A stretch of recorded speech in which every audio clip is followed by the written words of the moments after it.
যেই মানুষটার আরবিতে এত সমস্যা যে সামনে লেখা হলো আখুযু বিহি, তিনি পড়ছেন আখতারা বিহি। আবার দেখা যাচ্ছে আল্লাযী জামা পড়ছে আল্লাযী জামা।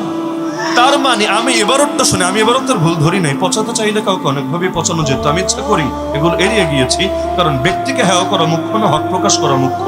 আমি নম্র ভাষায় সাধারণত দেখবেন এই জাতীয় পরিস্থিতিতেও আমি স্বাভাবিক বয়ানের চাইতে সুর ভিন্ন করে সর্বোচ্চ নম্র ভাষায় ভদ্রতা দেখিয়ে কথা বলার চেষ্টা করি, যাতে করে আমার উগ্র উপস্থাপনা কারো হেদায়েত গ্রহণের পথে বাধা না।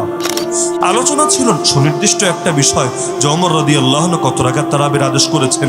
মানে পুরো আলোচনার 100 ভাগের 1 ভাগও না, একেবারেই সংক্ষিপ্ত একটা চ্যাপ্টার। কিন্তু এই সংক্ষিপ্ত চ্যাপ্টারও যেহেতু এখানে যারা আছেন অনেকেই হয়তো দেখেছেন প্রশ্নটা সেই প্রসঙ্গে এসেছে, প্রশ্ন যেহেতু এসেছে আমি একটু বোঝার স্বার্থে খোলাসা করে বলব।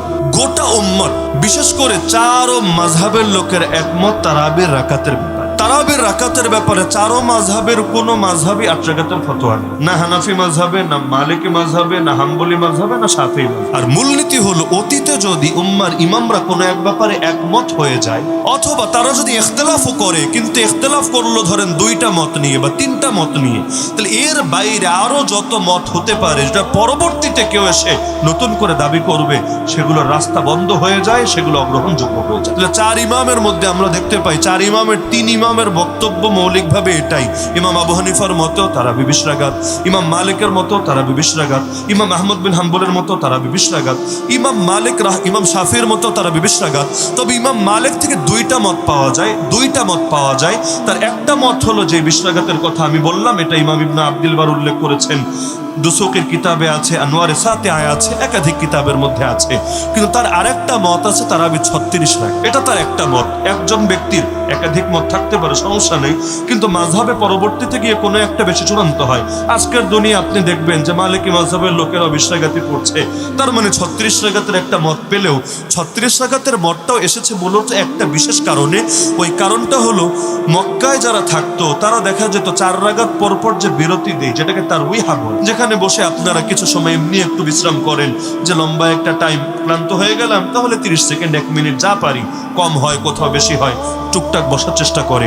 তো মক্কা শরীফে যারা তারাবি পড়তো তৎকালীন যুগেও মসজিদে হারামের মধ্যে, তারা দেখা যেত 4 রাকাত পরে যেহেতু সময় পেয়েছে, তারা ভাবতে একটু তাহলে তাওয়াফটা করে নি। আর নিয়ম হলো যে যেই কয় রাকাত পড়েছেন, যে 4 রাকাত পড়তে যেই পরিমাণ টাইম লেগেছে ওই পরিমাণ টাইম রেস্ট নেবেন, এরপর আবার 4 রাকাত পড়বেন। তো 4 রাকাত পড়তে তো মোটামুটি ভালো টাইমই লাগে, অন্তত 10 মিনিট তো লাগেই, 20 মিনিট লাগবে, আরো যদি লম্বা কেরাত পড়েন আরো বেশি সময় লাগবে। তো মক্কার লোকেরা 4 রাকাতের বিরতিতে তাওয়াফ করে ফেলতো, কিন্তু মদিনায় যারা ছিল তাদের তো আর তাওয়াফ করার সুযোগ নাই, কারণ তাদের সামনে তো আর কাবা নাই। তারা ভাবতো তাহলে ওরা তো তাওয়াফ করে, আমরা বিকল্প হিসাবে তাহলে নফল নামাজ পড়ি। তো এখন তাদের বিকল্প হিসাবে তারা যেই কয়বার তাওয়াফ করতেন, এরা ওই কয় টাইমে কিছু নামাজ পড়ে নিতেন, নফল নামাজ।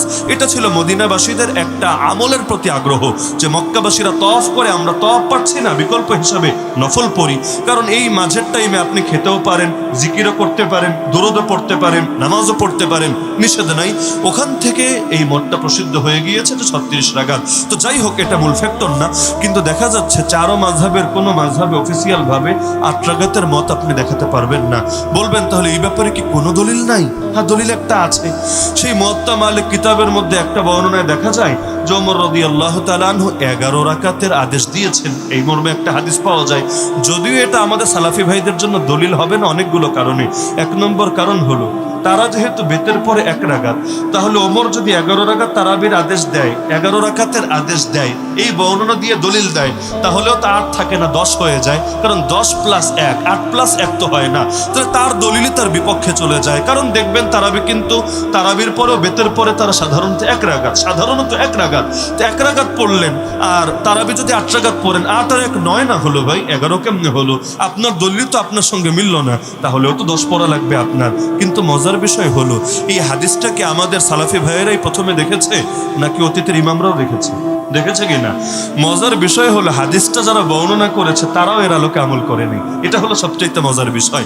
যেমন এই হাদিসের বর্ণনাকারী সাহাবী সাইব বিন ইয়াজিদ রাদিয়াল্লাহু আনহু, যিনি বর্ণনা করছেন তিনিও সাহাবী, ওমরও সাহাবী, তিনি ওমরের ব্যাপারে বর্ণনা করছেন।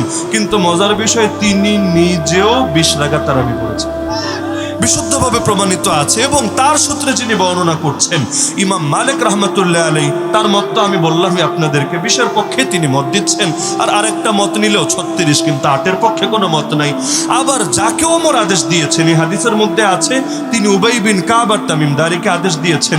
তো এই উবাই বিন কাবের ব্যাপারেও বিশুদ্ধভাবে প্রমাণিত আছে, উবাই বিন কাব ফাসাল্লা বিহিম 20 রাকাতান, 20 রাকাত তারাবি পড়েছেন।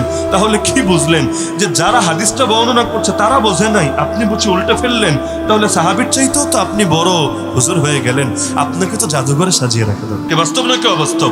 আচ্ছা, দ্বিতীয় বিষয় হলো যে সায়েব বিন ইয়াজিদ সূত্রে আপনি হাদিসটা দেখাচ্ছেন, একই সায়েব বিন ইয়াজিদ, একই সাহাবী, ভিন্ন কোনো সাহাবী না, একই সাহাবী থেকে 20 রাকাতের হাদিস আছে। এটা কিভাবে সম্ভব?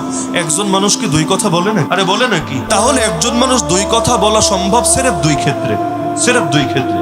এক নম্বর হলো একটা কথা হয়তো কোথাও ভুলে বলে ফেলেছিল, অথবা সে ঠিকই বলেছিল, পরবর্তীতে কেউ ভুলভাবে বর্ণনা করে ফেলেছে, আর স্বাভাবিক যারা বর্ণনা করেছে তারা একভাবে বর্ণনা করেছে। তাহলে এটা এক সম্ভাবনা। দ্বিতীয় সম্ভাবনা, অতীতে একরকম হতো, পরে আর একরকম হয়েছে। তো দুটো ব্যাখ্যা ইমামদের থেকে আছে। কেউ কেউ বলেছেন ওমর রাদিয়াল্লাহু আনহু 14 হিজরিতে প্রথম তারাবির জামাত এভাবে সবাইকে এনে মসজিদে একত্র করেন।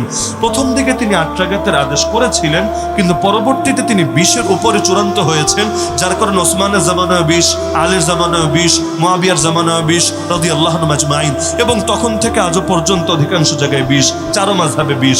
এবং এ ব্যাপারে কিতাব আছে, তালিবুল ইলমদের উদ্দেশ্যে আমি বলে দিচ্ছি, শেখ আতিয়া সালেমের কিতাব বাংলা অনুবাদ হয়েছে, আর তারাউইহ আকসারু মিন আলফি আম, 1000 বছরের চাইতে অধিক সময় ধরে তারাবি কিভাবে চলছে পুরো ইতিহাস দেখিয়ে দিয়েছেন।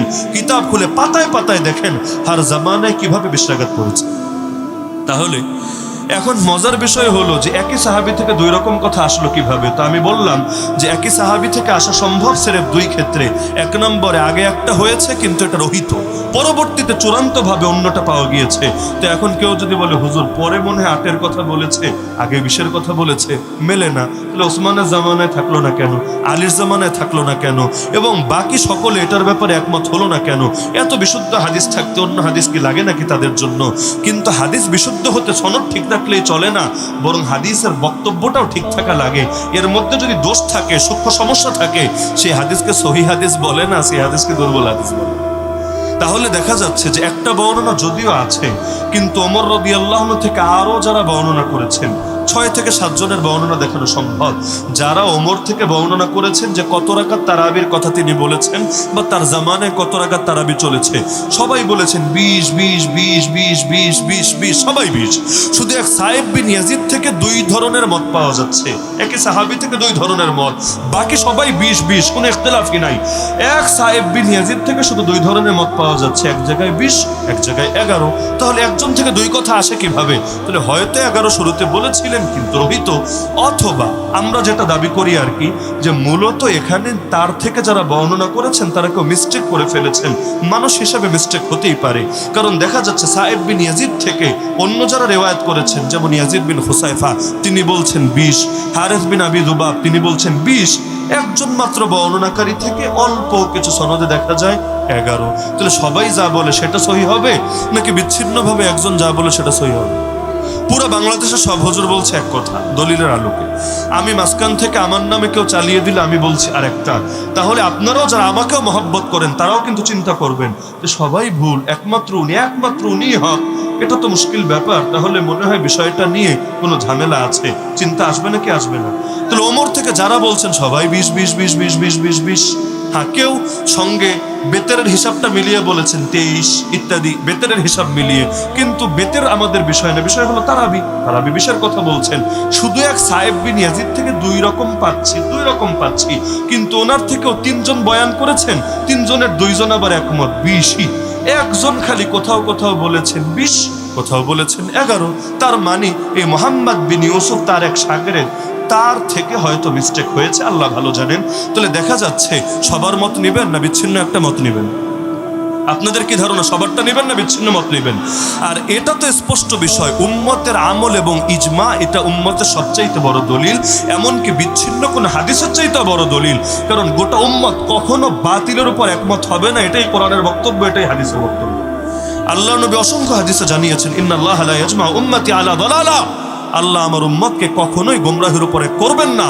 যার কারণে হাদিস শাস্ত্রের মূলনীতি নিয়ে যত কিতাব আছে খুলে দেখেন, স্পষ্ট তারা লিখেছেন উম্মার ইমামরা সবাই মিলে যদি কোনো হাদিসকে গ্রহণ করে নেন তাহলে ওই হাদিস সর্বোচ্চ পর্যায়ে উত্তীর্ণ হয়ে যায়, বিশুদ্ধ হয়ে যায়, সেটা নিয়ে কোনো সন্দেহ সংশয় রাখা যায় না। তাহলে বিষের ব্যাপারটা সবাই গ্রহণ করেছেন কিনা?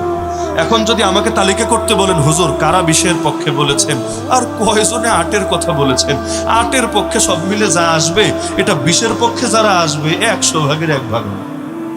এর মধ্যে তো আবার ভার্সন অনেক। শায়েখ আলবানী বলেন আটের উপরে বিষ পড়লে বেদাত, দাঁতি নাই। শায়েখ মুবারকপুরি বলেন আটের উপরে বিষ পড়লে বেদাত। শায়েখ জুবায়ের আলী জাই বলেন আটের উপরে বিষ পড়লে বেদাত। অদ্ভুত ব্যাপার। তাহলে কি ওমর বেদাতি, ওসমান বেদাতি, আলী বেদাতি, চারো ইমাম বেদাতি? অদ্ভুত ব্যাপার। তোমাদের চোখে সাহাবীরাই যদি হয় বেদাতি, তাহলে তোমরা কোন দাতি রে বাবা? তার মধ্যে ওদের চোখে সাহাবীদের বক্তব্য দলিলই না। ওদের অসংখ্য কিতাবের মধ্যে আছে যে আমরা হাদিস মানে হাদিস, এজন্য আমাদের নাম হাদিসের অনুসারী। আমাদের কাছে সাহাবীর বক্তব্য বিবেচ্য না। তো সাহাবীর বক্তব্য যদি বিবেচ্য না হয় তাহলে এক ওমর থেকে এত এত এত এত বর্ণনা বাদ দিয়ে সির্ফ একটা বর্ণনা নিয়ে এত লাফানোর কি আছে? তবে মজার বিষয় হলো এই কথাগুলো যেহেতু শাস্ত্রীয় কথা, মানে এটা যারা উলুমুল হাদিস নিয়ে পড়াশোনা করেছে গভীরভাবে তারা বুঝবে, সাধারণ মানুষরা বুঝবে না। এজন্য আমাদের আলেমরা সাধারণ মানুষদের সামনে এই বিষয়ে অত দালিলিক আলোচনা করেন না।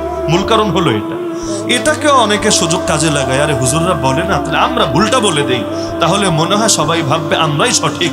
খালি মাঠে গোল দেওয়ার তো মজাই আলাদা। আমার মনে হয়েছিল যে এদেরকে যদি কিছু শাস্ত্রীয় মূলনীতি বোঝানো যায়, আশা করা যায় যে এদের মধ্যে যারা নিরপেক্ষ এবং সত্যান্বেষী অনেকের হয়তো চেঞ্জ হবে। এই বিবেচনা সামনে রেখে গতকাল আমি বসেছিলাম যে শাস্ত্রীয় বিবেচনায় বা শাস্ত্রের আলোকে, শিরোনামে ছিল এটা, হাদিস শাস্ত্রের আলোকে ওমর কত রাকাত তারাবির আদেশ করেছিল। এখন বসলাম হলো দলিলের ভান্ডার নিয়ে, যার মধ্যে মুত্তাসিল সনদগুলো আছে, যার কয়েকটা আমি এখানে কথা প্রসঙ্গ টানলাম। ইয়াজিদ বিন খুসাইফা থেকে বর্ণিত সেই সাহেব বিন ইয়াজিদ, যিনি নিজেই সাহাবী, তিনি ওমরের থেকে ডাইরেক্ট বয়ান করেছেন, ছিল এগুলো।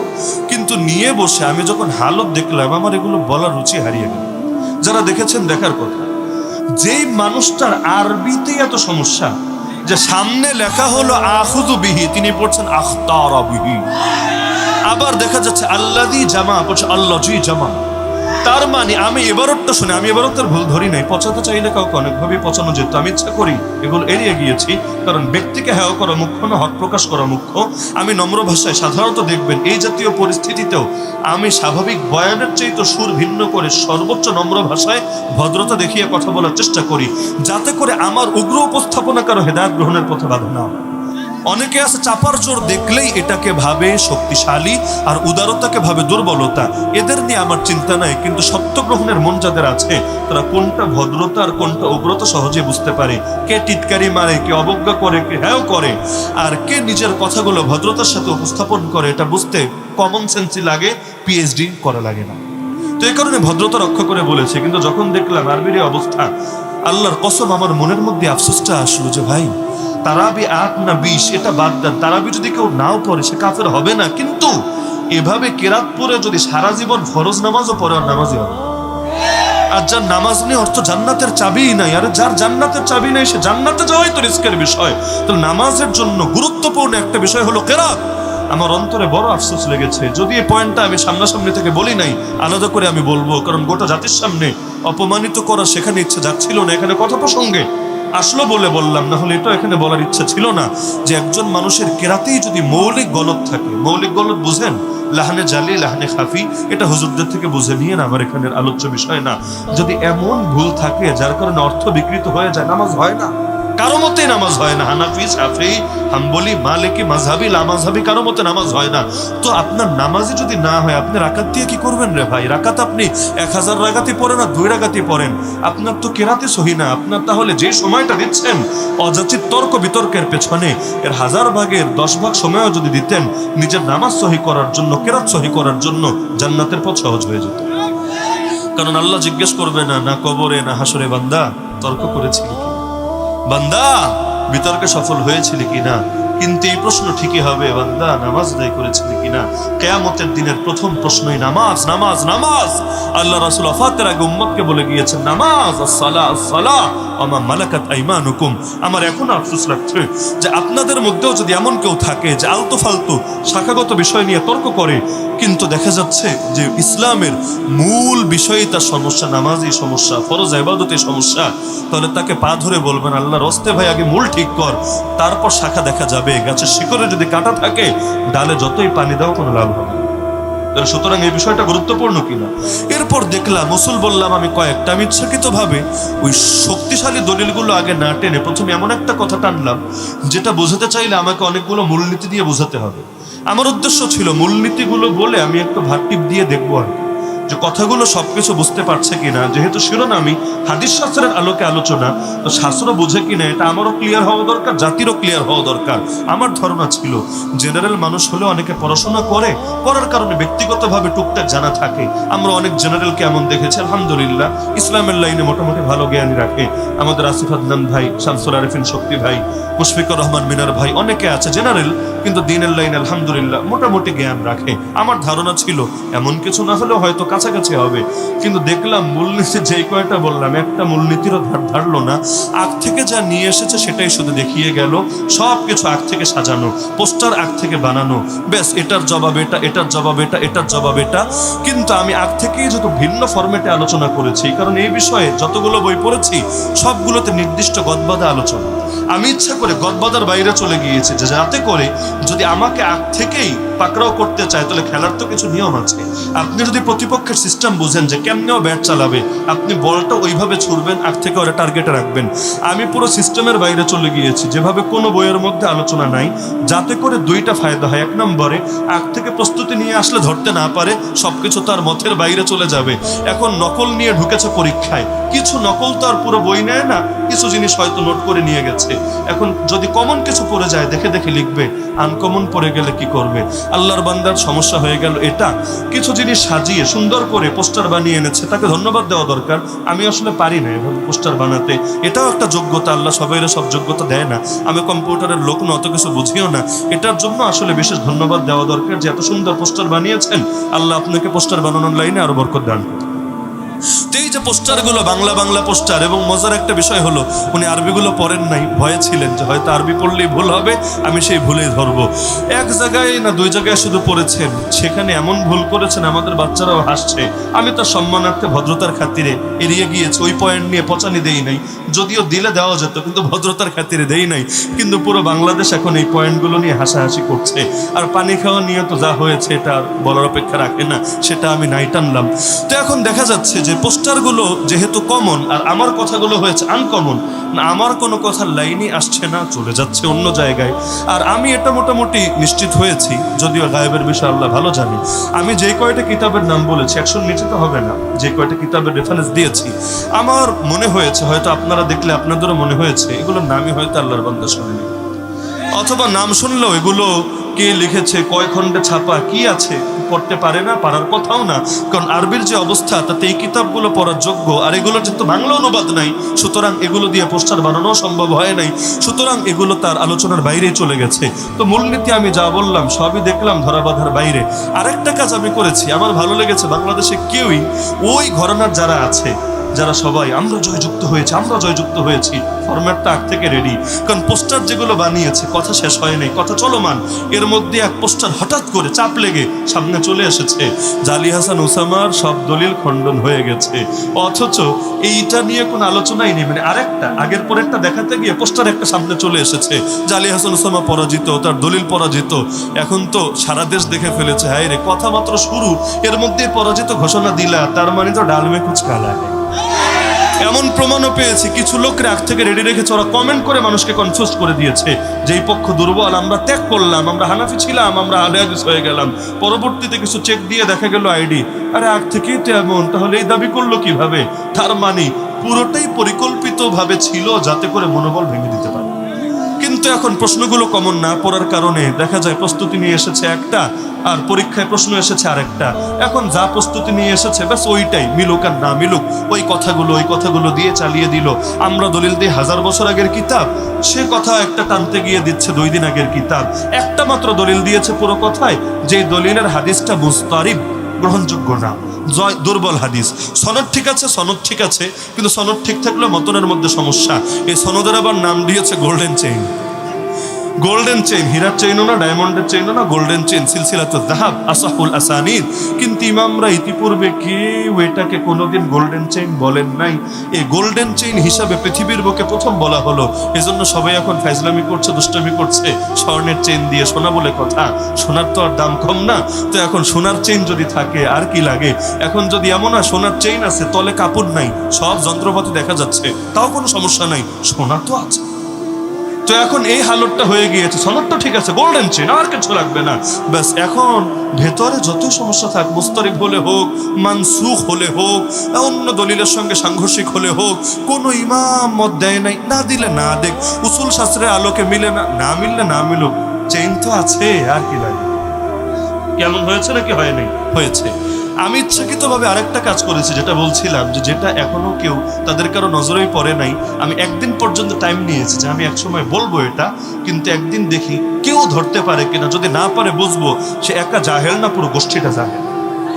হ্যাঁ, কথাটা হয়তো একটু উগ্র হয়ে যাচ্ছে, কিন্তু আমার কাছে 24 ঘন্টা ব্যাপী দেখে এটাই মনে হলো, কারণ এখনো পর্যন্ত একটা মানুষের নজরে এটা আসে নাই। আর এই কথাটা লাইভে যাওয়ার পরে হয়তো দেখে নতুন করে তারা জানবে। আমি ইচ্ছাকৃতভাবে ইয়াহইয়া বিন সাঈদ, যার সূত্রে এই হাদিসটা আমি বারবার রেফারেন্স হিসেবে টানছিলাম, ইচ্ছাকৃতভাবে তার নামটা বলেছে কাত্তান, কাত্তান, কাত্তান, ইয়াহইয়া বিন সাঈদ আল কাত্তান। তিনি হাদিস শাস্ত্রের বড় ইমাম। এবং এই ভুলটা তারাও তাদের একটা সাইটের মধ্যে করেছে, islamkio.com এর মধ্যে। আমি এই পয়েন্টের অপেক্ষায় ছিলাম যে সে খালি একবার বলুক যে ইয়াহইয়া বিন সাঈদ আল কাত্তান কেন আপনি বলছেন, উনি তো আলাদা লোক, ওনার নাম হবে ইয়াহইয়া বিন সাঈদ আল আনসারি। তার মানে নাম আর বাপের নাম ঠিক আছে, খালি লাস্টের জায়গায় দুইজন। এক হলো ইয়াহইয়া, ইনিও ইয়াহইয়া, বাপের নাম সাঈদ, এরও বাপের নাম সাঈদ, কিন্তু একজন কাত্তান যিনি হয়তো তাবেই হবেন, আর একজন আল আনসারি যিনি তাবেঈ, যদিও ছোট তাবেঈ লেকিন তাবেঈ। তাহলে আমি ইচ্ছাকৃত কাত্তান টানলাম। কাত্তান প্রসঙ্গে আমি কয়েকটা রেফারেন্সও দেখালাম। আমি শুধু অপেক্ষায় ছিলাম যে বলুক যে আপনি কাত্তান কেন বলছেন আনসারি। তাহলে আমি আরেকটা ফরম্যাটে যাব, যেখানে হাদিস শাস্ত্রে আরেকটু কিছু গভীর কথা আলাপ হবে, কারণ বুঝবো না বান্দার পড়াশোনা আছে, কিছুটা বোঝে।